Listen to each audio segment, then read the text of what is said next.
Edward Teach. On November 22nd, 1718, the man known as Blackbeard was cornered aboard his sloop near Ocracoke Island, North Carolina, by a British naval expedition under Lieutenant Robert Maynard. For nearly 2 years, Teach had terrorized the Atlantic coast, commanding a fleet that once blockaded the entire port of Charleston with 400 men. He'd cultivated a deliberately terrifying image, weaving lit fuses into his beard so he appeared to breathe smoke during boarding actions. By 1718, he'd accepted a royal pardon, but Virginia's governor wanted him gone permanently and sent 2 sloops to make sure of it. The fighting was close and ugly. Maynard's men hid below deck to lure Teach's crew aboard, then surged up and met them in hand-to-hand combat on a deck slick with blood.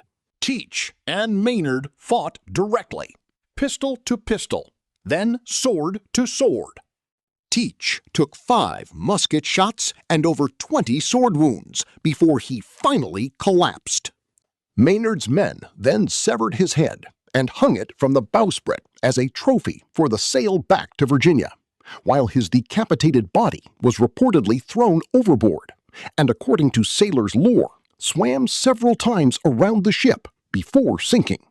Maynard's men then severed his head and hung it from the bowsprit as a trophy for the sail back to Virginia, while his decapitated body was reportedly thrown overboard and, according to sailors' lore, swam several times around the ship before sinking. Anne Bonny.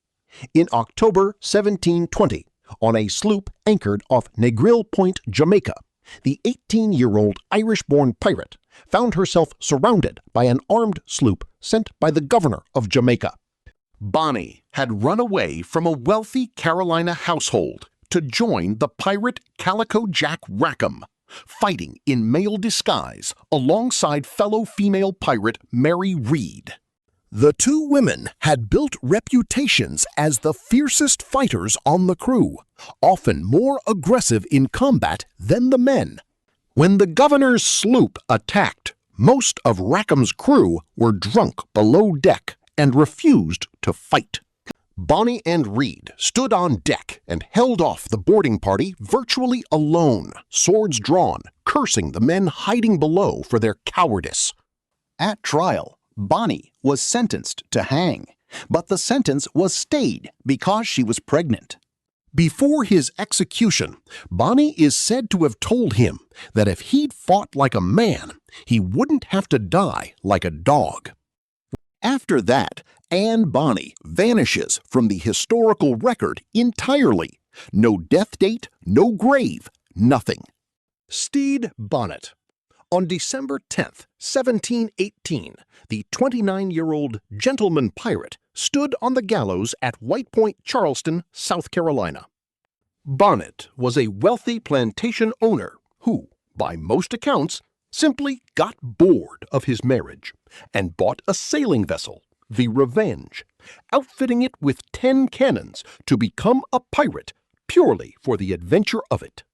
He had no sailing experience whatsoever and was widely mocked by other pirates, including Blackbeard, who briefly took over his ship and crew while Bonnet was kept essentially as a passenger on his own vessel. After being captured following a bloody battle on the Cape Fear River that killed dozens of men on both sides, Bonnet was put on trial in Charleston.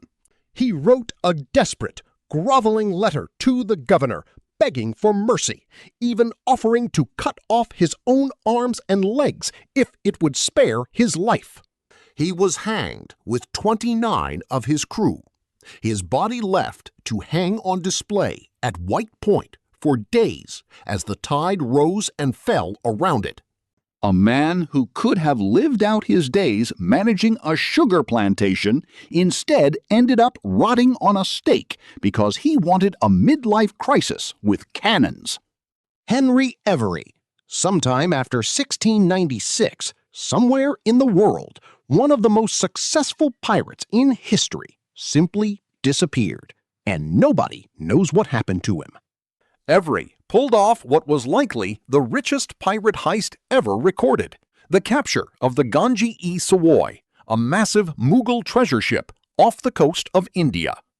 The haul was so enormous, gold, silver, and jewels, worth an estimated equivalent of tens of millions of dollars today, that it triggered a diplomatic crisis between England and the Mughal Empire, and prompted the first worldwide manhunt in history, with a bounty placed on Every's head by the English crown itself. Every split the loot among his crew and scattered. Some were later caught and hanged in London in a highly publicized trial. Every reportedly slipped into Ireland under a false name with his share of the fortune, and then nothing. No arrest record, no death record, no grave. He got away with the biggest pirate score in history, and then walked off the page entirely. The only major pirate of the Golden Age who was never caught, killed, or definitively accounted for. Charles Vane. On March 29, 1721, the 26-year-old pirate stood on the gallows at Gallows Point, Port Royal, Jamaica. Vane was known even among pirates as exceptionally vicious. He once tortured a captured ship's crew for sport, and was eventually voted out as captain by his own men for cowardice during a battle with a French warship. He drifted afterward, his reputation ruined, eventually shipwrecked on an uninhabited island. He was finally recognized and captured after being rescued from that island by a passing ship, whose captain happened to recognize him and turned him over to authorities in Jamaica. At his execution, his body was afterward hung in chains at Gun Cay, where every ship sailing into Port Royal would pass directly beneath his rotting corpse for months as a warning. The man who'd been too vicious for his own crew ended up as a permanent fixture of the Port Royal skyline. Jean Lafitte. After 1823, somewhere off the coast of Central America, the legendary privateer of the Gulf of Mexico vanished during what was reportedly his final battle. Lafitte had run a smuggling empire out of Barataria Bay, Louisiana, supplying New Orleans with contraband goods while evading both American and Spanish authorities for years. He famously sided with the United States during the Battle of New Orleans in 1815, providing cannons and gunners that helped Andrew Jackson defeat the British. He sailed off with a small fleet and, according to the most common account, was killed in a clash with Spanish naval vessels off Honduras 2 years later. There's no grave, no wreck confirmed to be his, and no body. Just a man who helped save New Orleans and then sailed into the Gulf and never came back. Jack Rackham. On November 18, 1720, Calico Jack Rackham was led to the gallows at Gallows Point, Port Royal, Jamaica, at around 38 years old.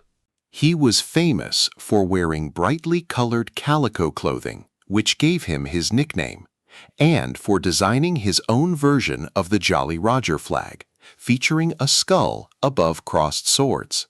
His ship was caught at anchor off Jamaica by a government sloop, while most of his crew, including Rackham himself, were too drunk to mount any real defense.